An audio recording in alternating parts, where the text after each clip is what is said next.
It is the 12th of February, 12 past midnight, or thereabouts, and I was just slightly triggered by a video which was mapping the levels of consciousness, and it began to map them in a very derogatory sense, in a sense that was more angled to sell the video's own e-course, I think it was. And I just wanted to take a minute to map the levels of consciousness with you and kind of give you a few pointers as to how one might map the levels of consciousness in an instantaneous moment,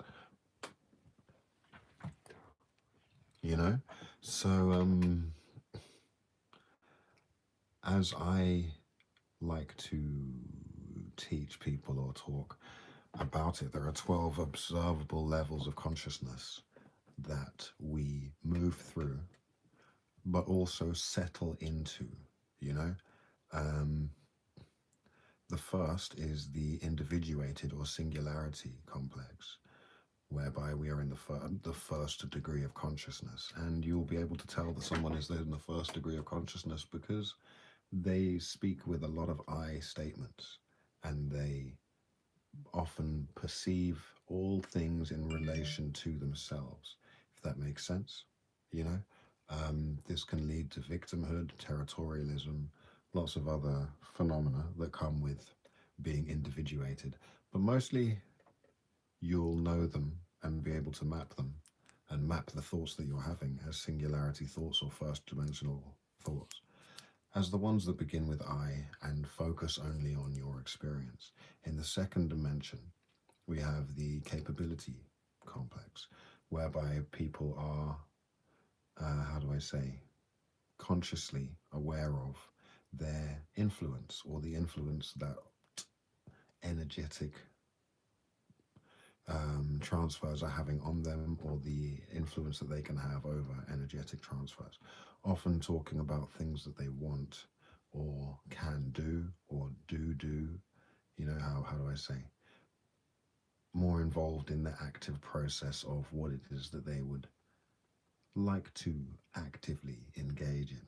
And you will know that you are in your second dimension of thought when you are thinking perhaps about things that you would like to actively engage in. If you're thinking a lot about what you would like to do rather than just what you are. First dimensional thought, I am attractive. Second dimensional thought, I am going to model for a photo. You know, and on some level, as you get through higher and higher in the levels of consciousness, you realize that conversations become more interesting, conversations with yourself and other people. In the first dimension, I am Oshin. How very 1D. I am going to make a video. It's two-dimensional. Now you can see that I'm doing something.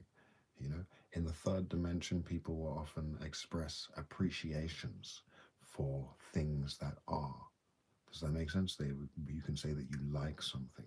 Rather than going to eat a banana, you enjoy the banana. And that's a third dimensional consciousness. People who are able to appreciate the things around them and might be talking about those things. And that's a much more interesting conversation, isn't it? On three dimensions of things, talking about that which we enjoy or do not enjoy is much more interesting than talking about what we're doing in the moment because we could just do it, or what we are because we could just be it. In the fourth dimension, we could talk about our passage through time and events that we have experienced or seen, things that we have seen, you know, and you can map that part of your consciousness because it will be assessing linear time patterns and seeing again, descending into the third dimension, how it feels about them, what you should do about them, and where you are in them. So that's a fourth dimensional paradigm of thought. So mapping that, you will be able to see that people in the fourth dimension are able to pass through time happily because they are able to perceive of themselves 1D, doing things 2D, happily 3D, throughout time 4D. So when you're addressing your own time-led existence, hey, you're having a 4D moment. And if you're always worrying and always assessing what's going to happen in the future or the past, then you may be aware that you have a 4D consciousness and a 4D anchor. Moreover, 5D, people who are talking about their perspectives and their beliefs quite a lot.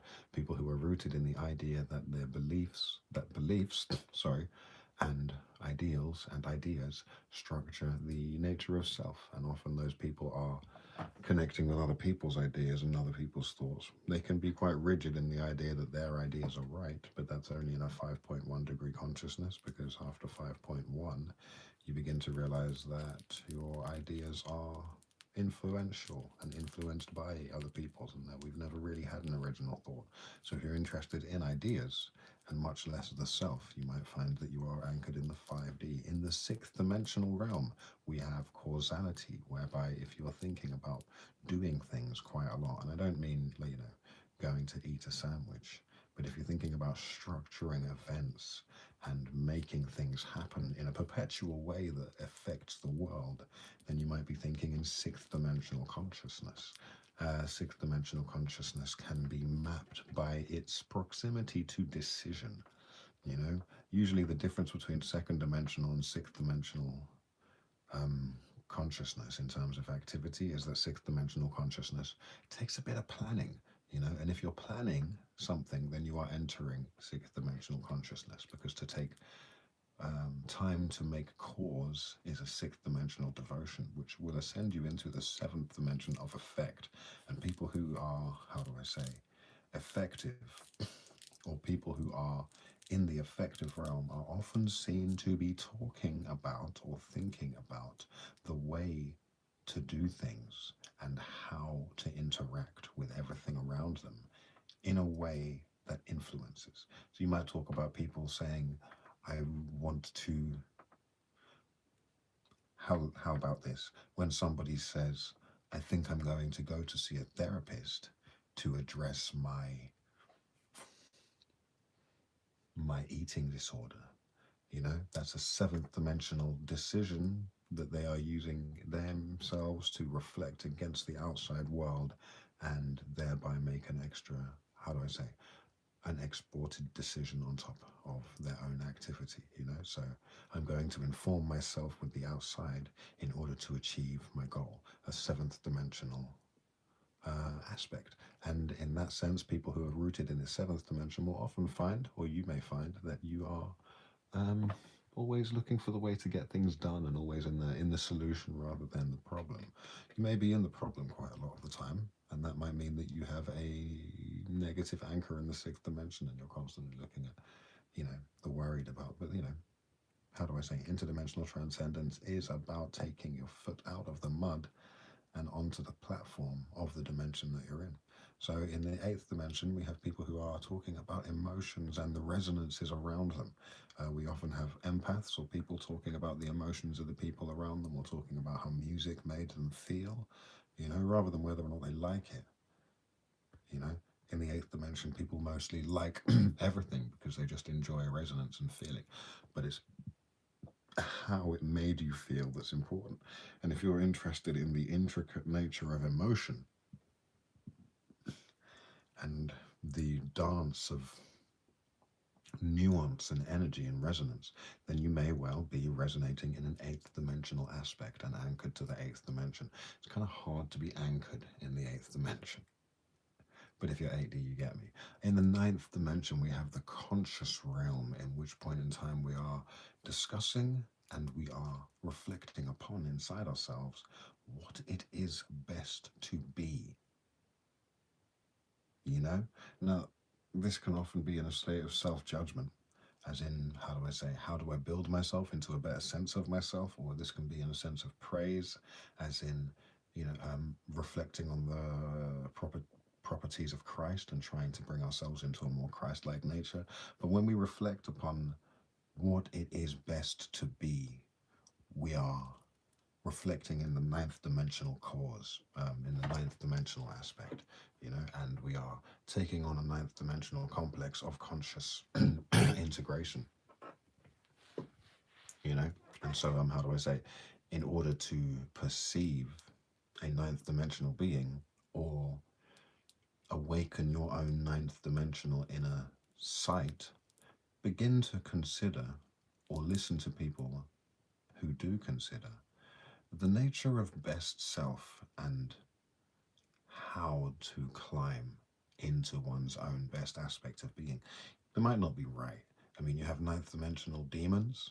Um, like, I would say that Hitler was a ninth dimensional demon, consciously trying to change the nature of what everyone is allowed to be, you know. And then you have ninth dimensional angels, Ramdas, you know, who is trying to enlighten in everybody's hearts that it is okay to be. But in the sense, the ninth dimension is where we consciously understand a higher sense of being based upon the resonant self. So if you catch yourself thinking about what's best to be and trying to guide yourself by a conscious idea of yourself, or reading about religion and reading about these books where people consciously form an idea of what to be, you're dabbling in the ninth dimension, my friend. The 10th dimension, the most interesting, is where people talk about their imaginations and the crazy things that they've come up with. The 10th dimension is the fractal dimension, so it's where we take the universe and we fractalize it. And if you have a friend who is constantly fractalizing the nature of truth into a crazy imaginative realm of what is that? I don't know, not making sense necessarily or being abstract. Abstraction is a 10th dimensional pursuit, and people who are creative and crazy in that way are 10th dimensionally anchored or expressing in the 10th dimensional sense. And that's lots of fun, isn't it? Did you notice, and as I said before, the conversations get more and more interesting the higher you go up in the dimensions, because the higher you go in the dimensions, the more you're able to travel, you know? And so we're at 10, which is the imagination, where we're fractally polarizing all the possibilities against each other to just see what happens, and you'll often see that people expressing in the 10th dimension have take conversations in crazy places, and doesn't necessarily have to make sense. It's all about the imagination running wild. In the 11th dimension, we have people who are constantly talking about the divine manifestation of their imaginations meeting the real world. They might be constantly trying to start a business or perceiving their effect that they could have on the universe if I rule the world mentality, not in a destructive way, sometimes in a destructive way, but in an angelic sense. 11, 1 and 1 is the nature of us looking beyond and seeing ourselves reflected in the atmosphere outside and doing something to affect it.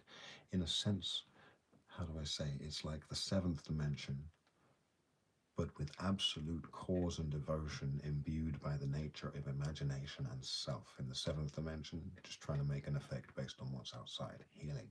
In the 11th dimension, we have manifestation, whereby we're actually creating outside that which we view inside, rather than just the 10th dimension of imagination where we're viewing it inside and enjoying it.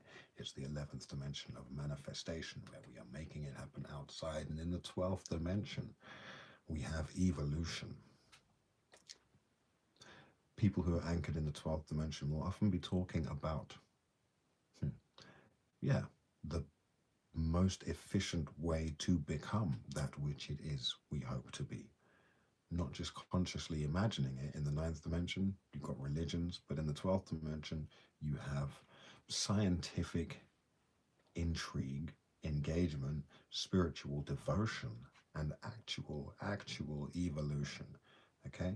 So in the 12th dimension, you might have people talking, much less talk. In the 12th dimension, you evolve, which means 12 dimensional beings are usually devoted to their absolute sense of health and safety and goodness and intellectual growth. Now, you might think that on some level that talks about some kind of physically apex being, like some kind of MMA fighter, but a 12th dimensional being would never get themselves in a fight. Why would you evolve violence? It doesn't evolve you. So on a 12 dimensional beings are often thinking of things in a million-year scale and understanding that any pursuit that brings you violence, it's not evolutionarily in line with you. It's like drinking Coca-Cola, and 12th dimensional beings very rarely drink Coca-Cola.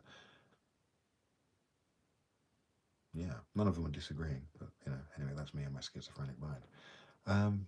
So that's and if you're looking to map the 12 dimensions or the 144,000 dimensions, because in between all of those dimensions are the 12 dimensions again. So in terms of the first dimension, where you have the singularity, independence, an idea on its own, you have the first dimension, 1.1, which is independent singularity. Okay? Yeah. independent singularity. Then we have 1.2, which is correspondent singularity, whereby two are alone together. Then we have sublimate individuation, whereby three are alone together and it's one group. Yeah. Then we have linear linear coagulation, whereby four throughout time remain as a group and change. And that's only 1.4. So throughout every dimension, there are 12 other dimensions, and it's once it gets to the 12th dimension that the first dimension evolves, as in 12, into the 13th dimension, or the first dimension evolves into the second dimension. Now, of course, there's a 13th dimension by that nature, because there's the first dimension and then the 1.12th dimension, which makes the second dimension the 13th dimension. And that is to say that we're in a spiral whereby they keep on meeting round and round and round, because my highest point of consciousness is the lowest point of consciousness for God. You see?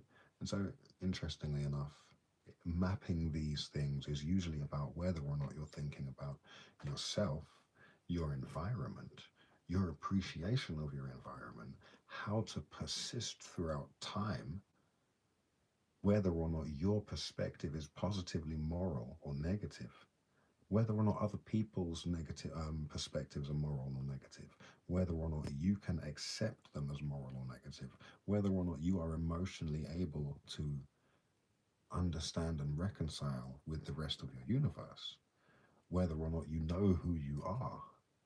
And then those same questions reflected against everybody else once you stop asking about yourself. Because as long as you're asking about yourself, you're still in the first dimension. So mapping the dimensional consciousness is about your own awareness of what's going on. Are you thinking about you? Are you thinking about the people around you? Are you thinking about the world that you live in? Or are you thinking about the structure of ideas that bind you?